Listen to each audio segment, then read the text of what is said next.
ഹരി ഓം. ശ്രീമന്നാരായണീയം ദശകം 2 ശ്ലോകം 5. ലക്ഷ്മീ സ്ഥാവകരാമണീയക ഹൃദൈവേയം പരേഷസ്ഥിരേതി അസ്മിന്യന്യദപി പ്രമാണമധുനാ വക്ഷ്യാമി ലക്ഷ്മീപദേ ഏത്വധ്യാനഗുണാനു കീർത്തനരസാസക്താഹി ഭക്താ ജനാസ്തേ ശ്രേഷാ വസതി സ്ഥിരൈവ ദേദ പ്രസ്താവദ താദരാ. ശ്രീഹരേ നമ.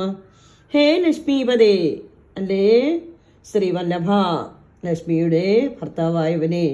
ഇയം ലക്ഷ്മീഹി, ഈ ലക്ഷ്മി താമക രാമണീയക ഹൃദയേവ, അങ്ങയുടെ സൗന്ദര്യം കണ്ട് ഭ്രമിച്ചിട്ട് തന്നെയാണ്. പരേഷു അസ്ഥിര, മറ്റുള്ളവരിൽ ഉറച്ചു നിൽക്കാത്തത്. ഇതി അസ്മിൻ എന്നതിന് അന്യ പ്രമാണം അഭി, ഇനിയൊരു പ്രമാണം കൂടി. അധുനാ വക്ഷ്യാമി, ഞാനിപ്പോൾ തന്നെ പറയാം. യേ ജനാഹ്, ഏതാളുകൾ തദ്ധ്യാന ഗുണാനു കീർത്തന രസാസക്താഹി ഭക്താഹ്, നിൻ തിരുവടിയുടെ ധ്യാനത്തിലും അവിടുത്തെ ഗുണങ്ങളെ പാടിപ്പോഴ്ത്തുന്നതിലുള്ള രസം കൊണ്ട് അവിടുത്തെ ഭക്തന്മാരായിരിക്കുന്നുവോ. തേഷു യേഷാ ദൈത പ്രസ്താവ ദത്താദരാ സ്ഥിര ഏവാ വസതി, അവരിൽ ഇവൾ പ്രിയതമനായ അങ്ങയുടെ വാർത്ത ഉണ്ടാകുമ്പോഴെല്ലാം ശ്രദ്ധിക്കുന്നവളായിട്ട് വിട്ടുപിരിയാതെ പറ്റിക്കൂടുന്നു. അല്ലയോ ലക്ഷ്മീപതി, അവിടുന്ന് സർവേശ്വരിയുടെ ആ ഒരു വീക്ഷണത്തിൽ അവിടുന്ന് എപ്പോഴും സന്തോഷവാനായിരിക്കുന്നു.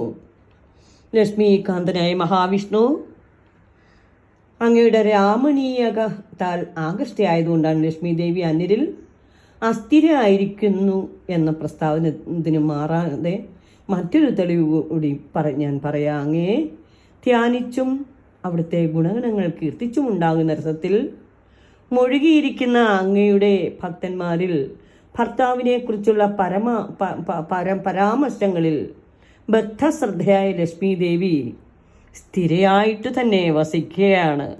അപ്പോൾ ഭഗവാനെ എവിടെ പ്രകീർത്തിക്കുന്നുവോ, അവിടുത്തെ തിരുനാമം എവിടെ ജപിക്കുന്നുവോ, അവിടുന്ന് ഈ പരാശക്തിയായ അല്ലെങ്കിൽ മഹാലക്ഷ്മി ഒരിക്കൽ പോലും വിട്ടുമാറുന്നില്ല. സർവം ശ്രീകൃഷ്ണ അർപ്പണമസ്തു. മൂർഖന്നൂർ ശ്രീഹരി തിരുമേനി എഴുതിയ നിഴൽ നാരായണീയം എന്ന പുസ്തകത്തിൽ നിന്നും എടുത്തിട്ടുള്ള ആ 4 വരികൾ ഇവിടെ പാരായണം ചെയ്തിടുന്നു, സമർപ്പിക്കുന്നു. ലക്ഷ്മീപതിയായ ദേവാ, ഒന്നുകൂടി ചൊല്ലിടാം ഞാൻ. ദേവിയെന്നും ജനങ്ങളിൽ ചപല തന്നെ, എങ്കിലും നിൻ ഗീതം പാടും ഭക്തജനമനങ്ങളിൽ പതിവ്രതയാകും ദേവി വസിച്ചിടുന്നു.